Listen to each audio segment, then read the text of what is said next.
नमस्कार। हमारे इस खास कार्यक्रम में आपका स्वागत है। मैं हूं अमन कुमार। हम अपने इस विशेष कार्यक्रम में आपको बताएंगे कि कैसे प्रधानमंत्री श्री नरेंद्र मोदी के 11 वर्षों के कार्यकाल में देश ने हर क्षेत्र में जो है वो बुलंदी जो कायम की है। आज हम खास तौर पे अंतर्राष्ट्रीय मसलों पे बात करेंगे, कैसे भारत अंतर्राष्ट्रीय स्तर पे भी प्रधानमंत्री नरेंद्र मोदी के कारण झंडा गाड़ रहा है। इस मसले पे बात करने के लिए हमारे साथ दो खास मेहमान स्टूडियो में मौजूद हैं। श्री सीपी सिंह विधायक हैं, हम उनका स्वागत करेंगे, और डॉक्टर जितेंद्र कुमार सिंह रजिस्ट्रार हैं झारखंड खुला विश्वविद्यालय के। हम दोनों का स्वागत करेंगे और चर्चा की शुरुआत सबसे पहले सीपी सिंह से ही करेंगे। सर, प्रधानमंत्री नरेंद्र मोदी का जो कार्यकाल है उसमें जो ये बहुत ही अंतर्राष्ट्रीय स्तर पे जो कहा जाए कि इस पूरे कार्यकाल में भारत ने हर क्षेत्र पे जो है अपनी उपस्थिति दर्ज करवाई है। एक राजनेता के तौर पे आप पहले भी अंतर्राष्ट्रीय सम्मेलनों में हिस्सा ले चुके हैं या लेते रहे हैं, और अभी आप क्या फर्क महसूस कर रहे हैं कि पहले का दौर कैसा था और प्रधानमंत्री श्री नरेंद्र मोदी के दौर में भारत की स्थिति अंतर्राष्ट्रीय पटल पे कैसी है? जहाँ तक सवाल है आदरणीय प्रधानमंत्री नरेंद्र मोदी जी के 11 साल का, यदि उसकी तुलना कांग्रेस शासन काल से यदि आप करेंगे तो कांग्रेस शासन काल में दो चीज़ें बड़ी महत्वपूर्ण हुआ करती थी। एक हुआ करती थी भाई भतीजावाद, संसाधनों की लूट, भ्रष्टाचार की पराकाष्ठा, दलाली सिस्टम, और दूसरी होती थी मुस्लिम तुष्टीकरण। ये दोनों मोदी जी के कार्यकाल में समाप्त हो गया। मुझे आश्चर्य लगा जब मैं दिल्ली मंत्री था, गया तो मुझे एक सज्जन से परिचय हुआ। वो मुझसे मिलने आए थे, उन्होंने परिचय दिया, वो आरजेडी के थे। तो उन्होंने अपना रोना रोना शुरू कर दिया। उन्होंने कहा कि बड़ा दिक्कत हो गया। मैं, क्या दिक्कत हुआ भाई? तो उन्होंने कहा कि अब किसी भी विभाग में हम लोग जा नहीं सकते हैं। पहले बेधड़क जाते थे, मंत्री से अधिकारियों से काम कराते थे, पैसे कमाते थे। अब तो वहाँ जाना बड़ा दिक्कत हुआ। यह मुझे भी महसूस हुआ कि जब मैं झारखंड के चीफ सेक्रेटरी रहे हुए, जो हम लोग से बहुत अच्छा संबंध था, उनसे मिलने में गया तो मुझे मंत्री रहते हुए भी मुझे कार्ड बनवाना पड़ा जी। और ऊपर से खबर आया, लेने आया, तब मुझे जाने दिया गया। पहले क्या होता था, बेधड़क लोग जाते थे। दूसरी बात यह थी कि जितने घोटाले हुए उस जमाने में, पंडित नेहरू से लेकर और मनमोहन सिंह तक, जिसकी आप कल्पना नहीं कर सकते हैं। चाहे जीप घोटाला से शुरुआत करें पंडित नेहरू से, मुंदड़ा कांड से लेकर नागरवाला कांड, इसके बाद अगस्ता, उसके बाद 2G, 3G, कोल, तरह तरह के घोटाले हुए, बोफर्स घोटाले हुए। लेकिन इस 11 साल के शासनकाल में कोई घोटाला नहीं हुई। क्यों नहीं हुई? कि मोदी जी का डर सबको है। मैं कहना नहीं चाहिए, लेकिन यदि बाई द वे कोई करना भी चाह रहा होगा, somebody who may be, तो डर से नहीं कर पा रहा होगा। उस जमाने में तो खुलेआम छूट थी ना। तब तो लालू प्रसाद यादव जैसे रेल मंत्री जमीन के बदले रेल में नौकरी दिया। आज क्यों नहीं आरोप लगाता है कोई कांग्रेसी? किसी में हिम्मत है आरोप लगा दे? तो मैं ये कहूँगा कि जो संसाधन उपलब्ध हो रहे हैं, अभी अभी आपने देखा होगा कि माननीय मोदी जी ने राष्ट्र के नाम संबोधन किया 21 तारीख को जीएसटी जीएसटी के बारे में। तो पहले क्या था, कई टैक्स हुआ करते थे। आदरणीय मोदी जी ने एक टैक्स कर दिया पूरे देश के लिए। अब क्या है, 5 साल मुझे भी जीएसटी काउंसिल की मीटिंग में भाग लेने का अवसर मिला है। हर महीने जाता, आप मेंबर हुआ करते थे। मेंबर हुआ करता था। तो मैं देखता था कि चर्चाएं होती थी, चाहे वो किसी भी राज्य के हो, किसी भी विपक्षी दल के हो या सत्तारूढ़ दल के हो, सबको बोलने का अवसर मिलता था और फिर सारे निर्णय समवेत होते थे। आज भी हो रहे हैं। अब इन कांग्रेसियों को, जिनको आदत है, देखिए सीपी सिंह साहब का लब्बल यही है कहने का, जो मेरे पहले कि भ्रष्टाचार जो है वो उस पे प्रधानमंत्री जी ने पूरी तरह नकेल कस दिया है। मेरी पूरी बात कंप्लीट नहीं हो भाई जी, नहीं, क्योंकि हम, हाँ जी, आप कंप्लीट कर लीजिए, फिर मैं उनके पास जाऊंगा। तो ये सारी तो मैं देश की बात बता रहा हूँ। विदेशों में भी मोदी जी ने कहा था, मुझे आज तक याद है, कि भारत देश का सबसे बड़ा लोकतांत्रिक देश है, भारत की संप्रभुता महान है और भारत पुराना भारत नहीं रहा। अब भारत, चाहे कोई भी विदेशी शक्तियां कितना भी बड़ा सुपर पावर क्यों न हो, अब आंख से आंख मिलाकर बात करेगा। पीछे पीछे नहीं चलेगा, चलेगा तो समानांतर में चलेगा।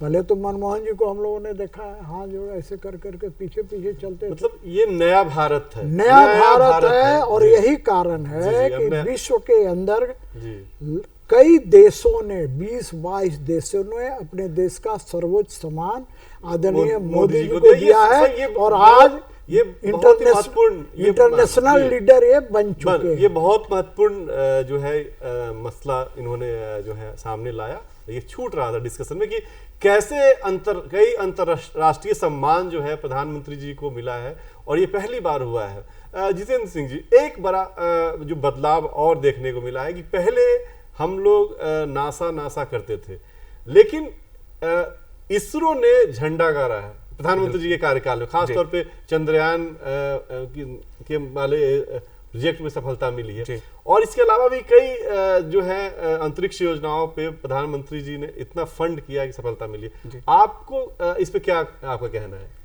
जी, मैं सबसे पहले पूरे देशवासियों के लिए मैं गर्व और गौरवान्वित महसूस करता हूं कि ऐसे यशस्वी और युवा प्रधानमंत्री को पाकर के, कि देश के किसी भी पक्ष की अगर हम चर्चा करें, वह चाहे सामाजिक हो, राजनीतिक हो, धार्मिक हो, आर्थिक हो, चंद्रयान की बात हो, कहीं की भी बात करते हैं, सेना की बात करें, तो हर जगह पर पूरे भारतवर्ष गर्व के साथ डंके की चोट पर खड़ा होकर के यह बतलाने की स्थिति में है कि आज जो वर्तमान स्थिति है, पहले रेयर हम कभी सोच भी नहीं सकते थे, लेकिन अब तो जो परीक्षण, जो सर्वेक्षण, जो निरीक्षण भारत कर रहा है, आज पूरी दुनिया टकटकी निगाह से देखती है कि अंतरिक्ष पर भी जाकर के, और 1-2 बार नहीं, बार-बार जा रहे हैं और सफलतापूर्वक वापस भी आ रहे हैं।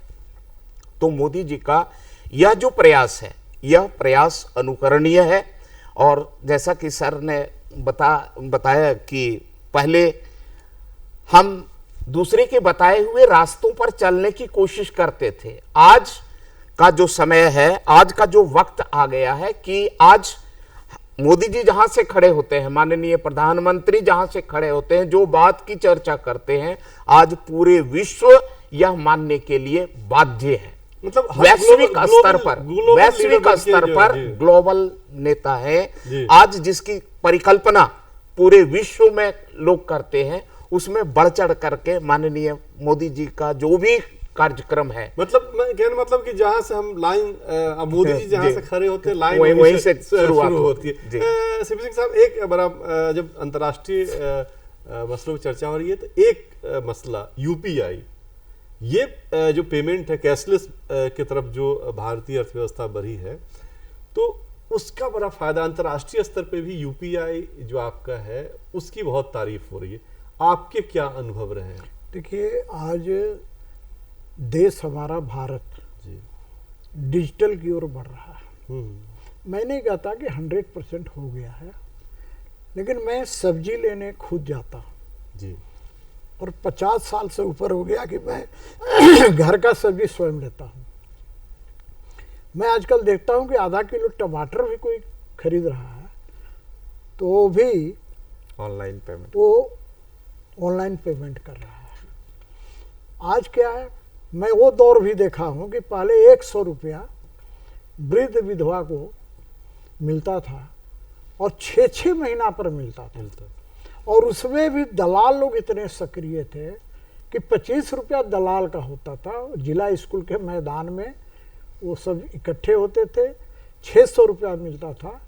उस 600 रुपया में 150 रुपया दलाल का हो जाता, 450 रुपया वृद्ध विधवा बुजुर्ग के खाते में पैसे हाथ में मिलते थे।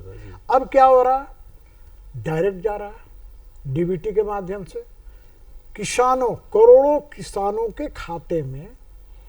देश का आदरणीय प्रधानमंत्री 6,000 3 किस्त में डाल रहे हैं, ये उनके खाते में डायरेक्ट जा रहे हैं, कोई बिचौलिया नहीं है। तो लीकेज पूरी तरह खत्म हो गया। लीकेज खत्म कर दिया। इस कारण से ही तो प्रॉब्लम है ये विपक्षी दल के नेताओं को, क्योंकि इनको लूट की छूट की आदत थी, लूटने की आदत थी। अब वो मोदी जी ने कहा कि न मैं खाऊंगा न खाने दूंगा। मतलब यूपीआई का ये फायदा हुआ, और खासतौर पर जो डिजिटल लेन देन। अब इसमें भी मैं आगे बढ़ रहा हूँ। अब क्या है कि इसको विश्व के अंदर मोदी जी ले जाना चाह रहे हैं, कई देशों ने इसे स्वीकार भी किया है। तो मैं ये कह रहा हूँ कि भाई आप देखेंगे कि पहले कभी कभी मैं कभी भाषण में बोलता भी हूँ, ऐसे प्रोग्राम में मैं जाता हूँ कि भाई पहले जितना चीज़ें होती थी वो अंतर्राष्ट्रीय लगा रहता था। क्या है भाई, तो वैलेंटाइन डे, तो ब्रदर्स डे, सब में अंतर्राष्ट्रीय। मदर्स डे, फादर्स डे, अरे भैया ये नया कौन सा है? फादर्स डे, मदर्स डे को तो हम रोज मदर और फादर को प्रणाम करते हैं, हमारा भारतीय संस्कृति है। सुबह उठिए और माँ पिता को प्रणाम कीजिए। लेकिन मोदी जी ने प्रधानमंत्री बनने के बाद योगा को अंतर्राष्ट्रीय मंच पर लाने का काम किया। अब हमारा भारत का योगा भी अंतर्राष्ट्रीय योगा दिवस के रूप में मनाया जाता है। उसी प्रकार से आप देखते होंगे कई देशों से वीजा पर समझौता हुआ है, कई देश में बिना वीजा के आप जा सकते हैं। मोदी जी ने कहीं भी किसी भी देश, चाहे कितना भी बड़ी शक्तियां क्यों ना हो, झुकने का काम नहीं किया और न झुकाने में विश्वास करते हैं। और यही कारण है कि अभी ऑपरेशन सिंदूर जब हुआ तो आप देख रहे होंगे कि कैसे अपने आप को सुपर पावर समझने वाला अमेरिका का राष्ट्रपति डोनाल्ड ट्रंप ने भारत को झुकाने के लिए क्या क्या नहीं किया। और यही विपक्ष के लोग जो कल तक वामपंथी शक्तियां, कांग्रेसी शक्तियां कल डोनाल्ड ट्रंप और अमेरिका को गाली देते थे, अब डोनाल्ड ट्रंप के बड़े अनुयायी हो गए हैं। इन्हें खुशी लग रही है, लेकिन मोदी जी ने कहा कि मैं नहीं झुकूंगा। और इन्होंने स्पष्ट कहा कि मैं किसानों के नाम पर, मछुआरों के नाम पर कोई समझौता नहीं करूंगा। मतलब कि प्रधानमंत्री जी ने भारतीय ब्रांड को, भारतीय चीजों को अंतर्राष्ट्रीय बनाया है।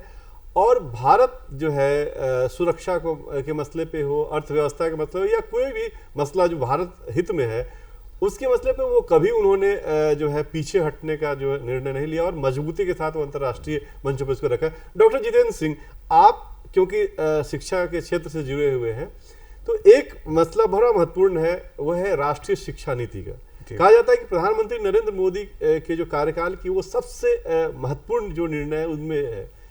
पिछले 40 साल के बाद कोई ऐसी शिक्षा नीति बनी जो 2020 में जो जनता के हित में है, जी, जो जनता के हित में है और जो भारत के लोगों को, भारत के बच्चों को जो चाहिए वो है इस नीति में। आपके क्या अनुभव है, क्योंकि आप तो खुद यूनिवर्सिटी में पढ़ाते हैं, यूनिवर्सिटी चलाते हैं? ये बहुत महत्वपूर्ण सवाल है। 2020 का जो शिक्षा नीति है, यह पूरे विश्व में इसको अपनाने का सार्थक प्रयास भी चल रहा है। जैसे 10+2+3+2 इत्यादि की जो बात करते थे, अब वो सब कुछ नहीं है। आप चाहे तो डिग्री, डिप्लोमा, सर्टिफिकेट, आप चाहे तो 2 साल यहां पढ़ें, तीसरा साल कहीं अगर आपका स्थानांतरण हो जाता है तो आपका डिग्री बाधित न हो, इसका विशेष ख्याल रखा गया है। और तृतीय भाषा 2020 की जो सबसे इंपॉर्टेंट चीज है कि तृतीय भाषा के रूप में जिन चीजों को स्वीकार किया गया है, यानी हिंदी अंग्रेजी के बाद जो तृतीय है, जैसे हमारे यहाँ अगर हम अपने यहाँ की बात करते हैं, झारखंड की बात करते हैं, तो हमारे यहाँ जो क्षेत्रीय भाषा है उसका भी ज्ञान होना जरूरी है। और सबसे महत्वपूर्ण चीज कि व्यावसायिक पाठ्यक्रम, जो मान लीजिए हमारे यहाँ झारखंड में कई तरह की संभावनाएं हैं, जैसे लाह पर काम करने के लिए युवाओं को प्रोत्साहित करना है। हमारे यहाँ कोयला खदान, जो कोयला निकाल लेने के बाद जो बड़े तालाब के रूप में जो बना हुआ है, उसमें मछली पालन का प्रशिक्षण करके, यानी इनका हर हमेशा प्रयास रहता है कि हमारे देश का युवा बाहर काम करने के लिए नहीं जाए, हम आत्मनिर्भर बने। हमें आत्मविश्वास के साथ हमारे यहाँ हर चीज, इंडस्ट्री डेवलपमेंट हो तो हम बाहर से नहीं लेंगे, सब चीज हमको खुद यहां पर करने की जरूरत है और जबरदस्त सफलता मिल भी रही है। जी, आज ये सही आपने कहा, क्योंकि सीपी सिंह साहब को तो परेशानी होती होगी। इससे पहले जब प्रधानमंत्री ने जब योजना नहीं लाया था मुद्रा लोन का, जो है कि छोटे छोटे लोग हैं जो गरीब आदमी, इनके पास आता होगा कि मुझे बैंक वाला लोन नहीं दे रहा है। अब क्योंकि मुद्रा लोन स्कीम के बाद तो मुझे लगता है कि चेंज ही हो गया होगा पूरा माहौल। देखिए मैं एक बात बता रहा हूँ, मुझे याद है कि 1974 में मैं इंटरमीडिएट पास किया था, तो मन में एक विचार आया कि मुझे कुछ साइड बिजनेस करना चाहिए। उस समय एम्बेसडर कार की कीमत 24,000 समथिंग थी। तो मैंने जिला उद्योग केंद्र से प्रोजेक्ट रिपोर्ट बनवाया और हर नियम कानून का पालन करते हुए स्टेट बैंक ऑफ इंडिया में अप्लाई किया। लेकिन बिलीव नहीं कीजिएगा, जूते घिस गए, चप्पल घिस गए, मुझे लोन नहीं मिला। आज कई लोगों को मुद्रा लोन के पहले, मैं एक नाई के यहाँ, अभी भी लोग हैं, मैं दाढ़ी बनवा रहा था, आधा बनाया होगा, बोला कि हुजूर हमको इसको सुंदरीकरण करना है, लोन दिलवा दीजिए ना। तो मैंने Indrapuri branch state bank of India से 25,000 रुपया लोन दिलवाया मैनेजर को कहकर। फिर उसका दूसरे के यहाँ बनवाने लगा, बोला हमारे बहनोई को दिलाया, हमको भी दिलवा दी, उसको भी दिलवाया। अब स्थिति है कि उसके बाद से एक महिला ने कंप्लेन आया था मेरे को, जो सब्जी बेचती है चुटिया में, बुंडू या तमाड़ की रहने वाले, मेरे क्षेत्र की भी रही है। उसने कहा कि बैंक का मैनेजर मुझे नहीं दे रहा है मुद्रा लोन। मैंने कहा कि नंबर दो, मैंने डांटा, लोन मिल गया उसको। अब मुद्रा लोन के माध्यम से 50,000 रुपये तक बिना गारंटी का, पहले गारंटी तक कोई नहीं देता था। पहले क्या होता था, मैं यही चीज तो समझना चाहता हूँ कि पब्लिक को क्या चाहिए भाई।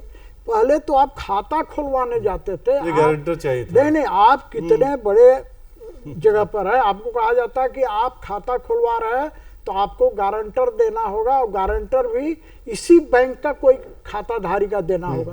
अब आपको तो पता नहीं कि यहाँ खाताधारी कौन है।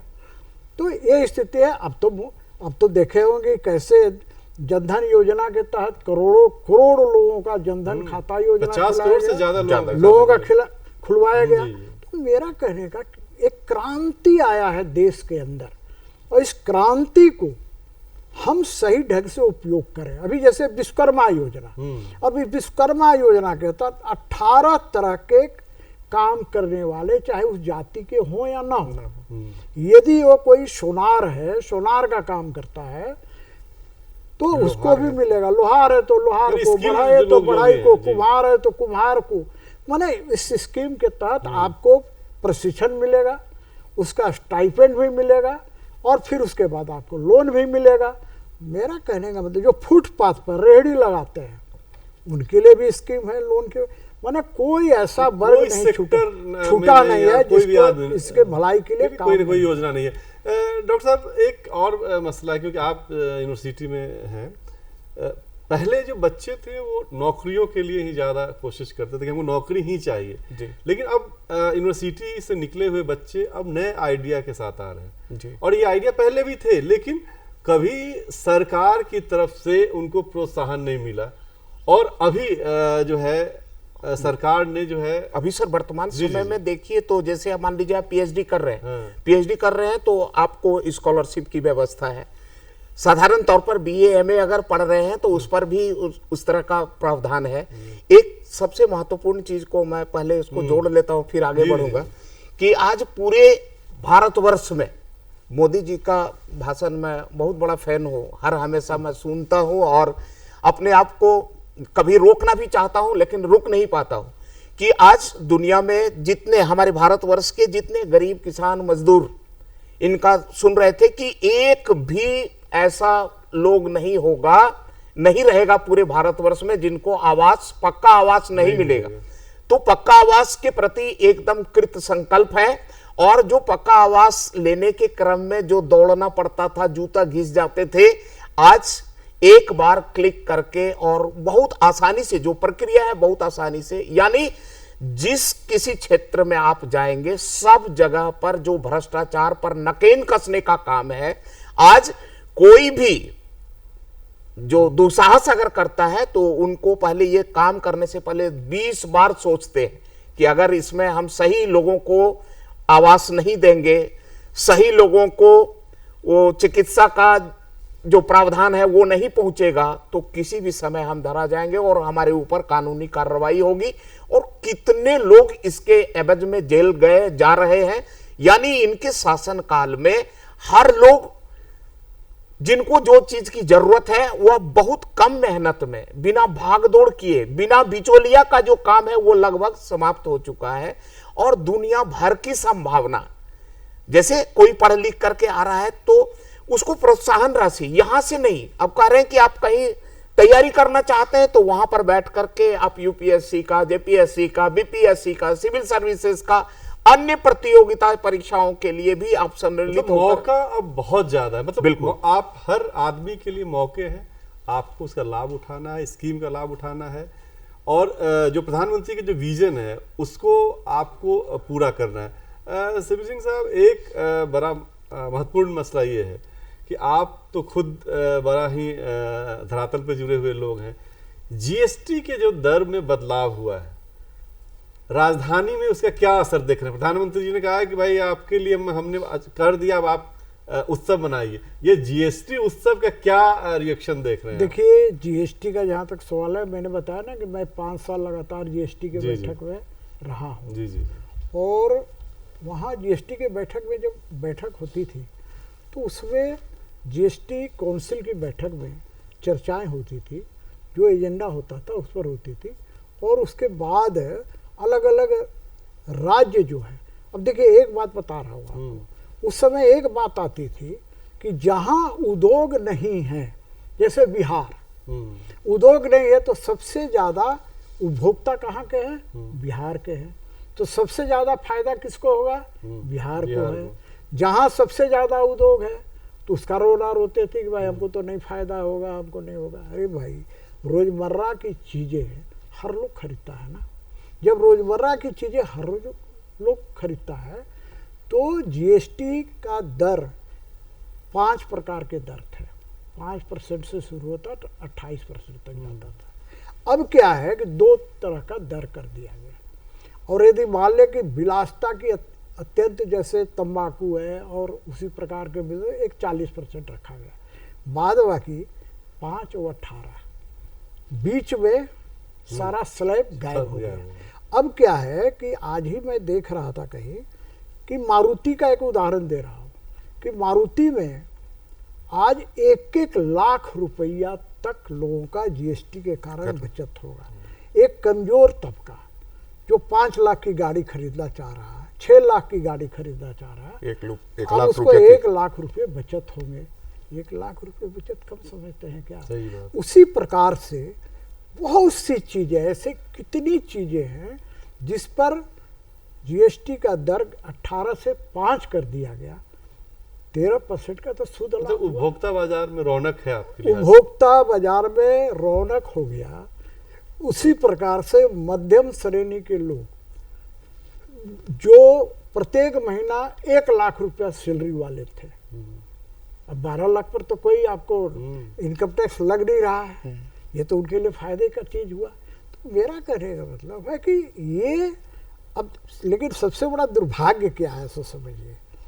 तो मुझे एक कहानी याद आ गई कि भाई एक व्यक्ति लेके जा रहा था बच्चे के साथ, तो उस पर बैठ गया, दोनों आगे बढ़ा तो बोला कैसा नालायक बाप और बेटा है कि इसके साथ, इस निर्दयी जीव के साथ जीव पर बैठ गया, कैसा निर्दयी है।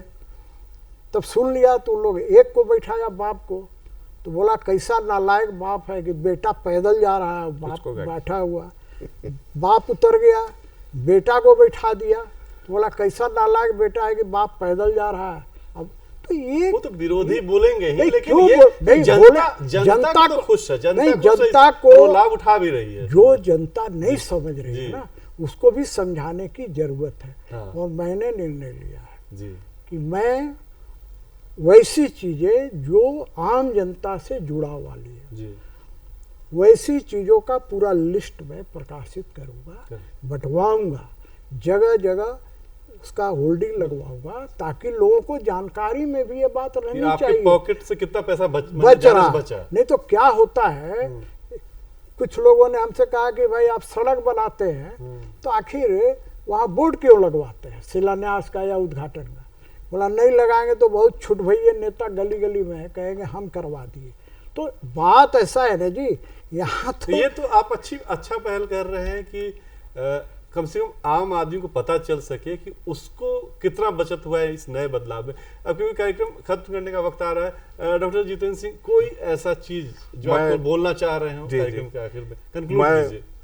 ये कोविड-19 के विषय में जो पूरे विश्व, जिस समय पूरी दुनिया को जरूरत थी और पूरी विश्व कराह रही थी इस चीज के लिए, उस समय आदरणीय नरेंद्र मोदी जी ने जो पहल की, पूरे विश्व के लगभग 100 से अधिक देशों को मुफ्त में वैक्सीन देने का जो काम किया है, यह काम बहुत ही सराहनीय है।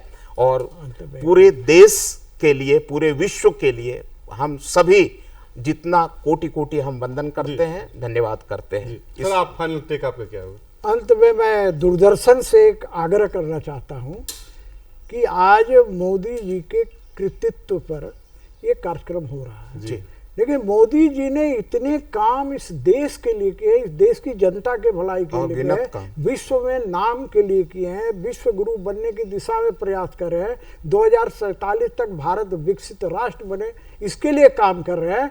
ये आधे घंटे में इसको समेटना संभव नहीं है। ये लगातार कार्यक्रम चलना चाहिए ताकि लोगों तक ज्यादा से ज्यादा जानकारी प्राप्त हो सके। जी, हम लगातार जो है एक सप्ताह से प्रधानमंत्री नरेंद्र मोदी जी के जो कृतित्व है, उनके जो कार्यकाल में क्या बदलाव आया है, कैसे आधुनिक भारत के वो विश्वकर्मा साबित हो रहे हैं, उस पर हम लगातार कार्यक्रम दिखला रहे हैं। इसके अलावा भी दूरदर्शन और विभिन्न अपने कार्यक्रम के माध्यम से प्रधानमंत्री जी के जो स्कीम है, तमाम स्कीम पे चर्चा हो रही है और अलग अलग विषयों पे हम लगातार आगे भी चर्चा जारी रखेंगे। तो आज के कार्यक्रम में बस इतना ही। हम अपने दोनों मेहमानों को बहुत बहुत धन्यवाद देंगे, अपना कीमती वक्त उन्होंने निकाला और हमारे स्टूडियो में आए। ये कार्यक्रम खत्म करने का आप इजाजत दीजिए। नमस्कार।